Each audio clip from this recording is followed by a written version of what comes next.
video examines the accusation that in June of 2004, around the time of General Convention, I violated a restraining order and removed my ex's name from jointly owned accounts at American Express Financial to deny her access to those dollars.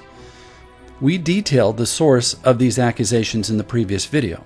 Here I'm going to show you evidence that proves this accusation is false, 100% false. This was a very serious accusation that put my livelihood at risk. It also could have led to my arrest, prosecution, and jail time. Before we examine the evidence, I want to show you a little history of our individual and jointly owned accounts. From 1993 to 2002, all of our accounts, mine, my ex's, and the accounts we owned together jointly, came on one financial statement. In 2002, I separated my ex's accounts out to her own statement. And so we began to get two statements at the house. She received her statements, her accounts on her statement. I received my accounts along with one joint account that we still owned together. Then in 2003, she complained again, and I separated out the only joint account that we still owned together, and that had its own statement. So in May of 2003, we had three statements come to the house. My statement came to the house. We had the joint statement on its own, or the joint account on its own statement, and then my ex received her statement with her accounts on it.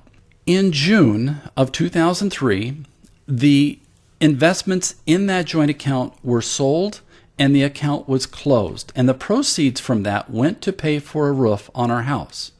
From that point, there was only my individual accounts and my ex's individual accounts. And from that point, it never changed going forward. There was just those two accounts. So when we get into 2004, there is no joint accounts. There is no statement with joint accounts. There's only my accounts with my ownership and my ex's accounts with her ownership on them. The way my company organizes its account data to print on statements is through what they call a group number, sometimes called a householding or family number. Everyone in a family is associated with a group, and all the accounts related to the family members print on one statement. In 2002, I separated my ex out to her own statement, and so she got her own group number and she got her own statement. Her accounts continued to be printed on this statement going forward, and my accounts began to be printed on the old original group number. After I separated out the only joint account to its own statement in 2003, there was another inactive joint account still associated with my group number. And due to the printing error, her name continued to be printed on my statement, even though not a single account with her ownership showed up on it. That printing problem was fixed in June of 2004, and her name stopped being printed on my statement from that point forwards. My ex capitalized on that correction and deceived the courts and the Bible students by using it. Let's look at the deception and then prove to you that it was just that, a big deception, with big benefits to her in the form of many thousands of dollars in gifts and loans, but added tens of thousands of dollars of unnecessary litigation costs to me on top of the frightening potential of losing my livelihood or of being falsely convicted of a crime. My ex's deception is documented in her September 10th, 2004 OSC filing, which you had the opportunity to read at the end of the previous video. She says on this page here, at the time of separation, Respondent and I had a joint account through American Express. That is not true. Let's skip forward to the accusation itself. She says shortly after the hearing, in compliance with the court order, I contacted American Express to withdraw funds from the joint account and then from my separate account for the balance. At that time, I was told that my name had been removed from the joint account and placed solely in Respondent's name, and I no longer had access to the joint account. Then she goes on to talk about Exhibits C and D, which is the May and June American Express financial statements. Let's go take a look at those now. This is the May statement. And now this is the June statement. Let me slide June down so we can see the May statement underneath. And do you see the difference between these two statements? You'll notice at the top of the May statement that my name is printed here, but so is my ex's. And both of our names are printed here. But on the June statement, her name is missing here.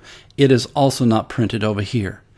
And so this is the printing error that was fixed from May to June, and this is how my ex and her friends capitalized on just that little change to create this big deception.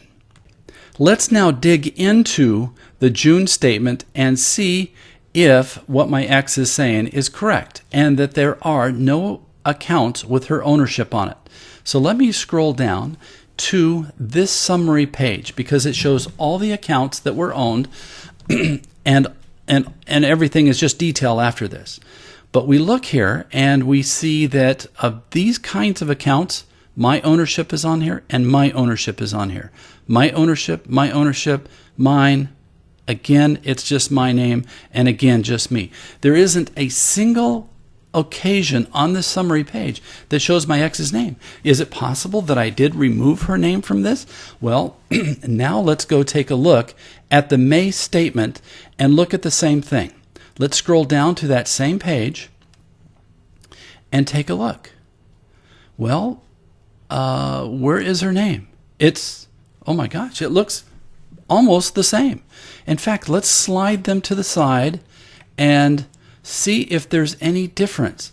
The ownerships have not changed. Let's take this one step further and let's go page by page through the statement and see if any of the detail pages show any ownership on there.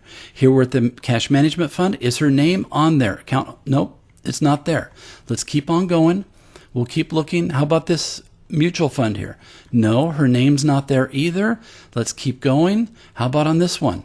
No, her name's not there. It's an IRA account, and only one person can own an IRA.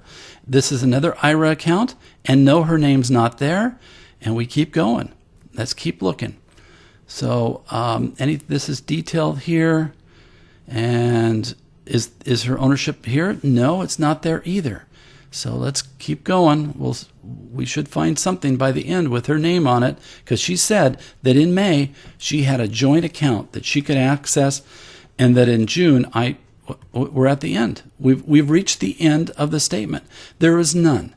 I think that we've proven it to you by looking at these two statements to show that it was a complete deception, a ruse, and it was capitalized. It was used to capitalize on the sympathy of Bible students. So there you have the truth. There never was a single account on my statement at any time during the previous 12 months that was jointly owned. The accusation is a complete lie. And she knew it. I do know that around the 19th of July, she went to the division office of American Express Financial in Irvine, California, and spoke to 3 people there. She spoke to a financial advisor, his manager, and the division's registered principal. Let's read what another registered principal wrote about the accusations after an investigation. I'm not going to read the entire letter, but I am going to page through the entire letter during my discussion of it. Let me just read sections of it for the sake of time.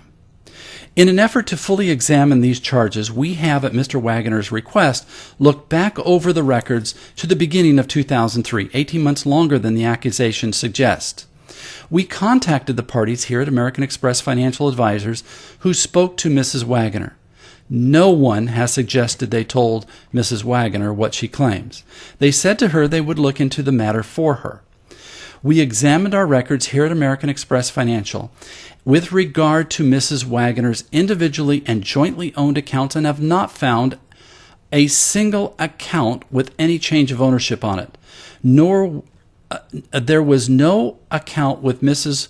Waggoner's name on it that was changed to Mr. Waggoner's ownership at any time, nor were there any joint accounts which had her name removed from it. Further, in examining the transactions Mrs. Waggoner's individually and jointly owned and Mr. Waggoner's individual accounts, we find no evidence that at any time money was transferred from any account with Mrs. Waggoner's ownership and transferred to any account owned by Mr. Waggoner. And in this paragraph here, they follow a paper trail and determine that the only joint account was liquidated in June 2003, and I provided them information that they could follow that all the way to the bill for the roof on the house. Feel free to read the rest of the letter and pause the video if you need to. These accusations were at the center of my ex and her friends destroying my reputation. Dealing with them cost me thousands in legal fees, and the resulting audits I had to perform because of them cost me some of my best clients, and that cost me thousands in lost income. And I can't tell you how much distress and lost sleep I suffered because of it. Nasty, malicious deceptions and lies, and the unprincipled persons who spread those lies, starting with Nanette Nakora, the Moras, and the Dutkas, should have been condemned by the elders. I brought this matter to the attention of the Los Angeles elders and asked them to look at it. But under the chairmanship of Mark Davis, they refused to look at anything. They feared their wives and the wrath of my ex's supporters, like the Nakoras and the Moras. I tried to reason with Mark using the scriptures, and his response was, "We aren't going to go there." Of course not.